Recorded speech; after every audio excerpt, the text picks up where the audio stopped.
Des chiens qui mangent dans une gamelle, ça ne pouvait être qu'idiot. Et pourtant, elle est bien présente, cette scène. Grâce à la désobéissance, Frank Thomas, qui est l'un des plus grands animateurs des studios, va quand même intégrer cette animation contre l'avis de son patron.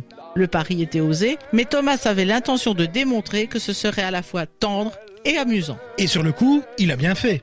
C'est ce qu'a dû penser Walt. Lorsqu'on lui a présenté la scène, il sera impressionné et ne pourra que féliciter Thomas pour le souffle romantique qu'il a pu apporter.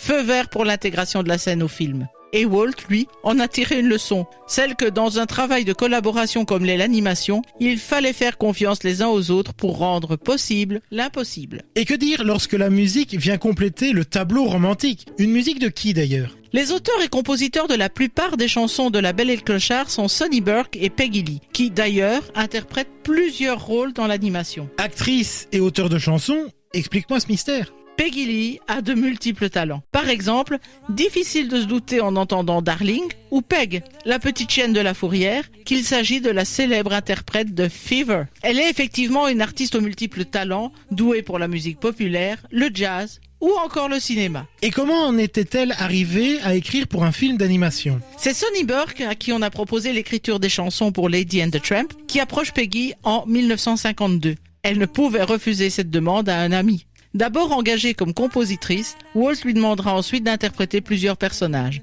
Darling, Peg, la chienne des rues, et Si et Am, les deux chats siamois. C'est assez comique que la petite chienne de la fourrière s'appelle Peg. Et ce n'est pas un hasard. À l'origine, elle s'appelait Mamie, ce qui n'était pas très heureux. Walt décide alors de changer et propose Peg, qui a la démarche sexy de la chanteuse. Auteur, compositeur, actrice, et elle influence le film lui-même. Au point même qu'elle a sauvé un personnage. Le vieux César devait mourir dans le scénario original. Peggy a tellement supplié pour qu'il reste en vie que Walt a cédé.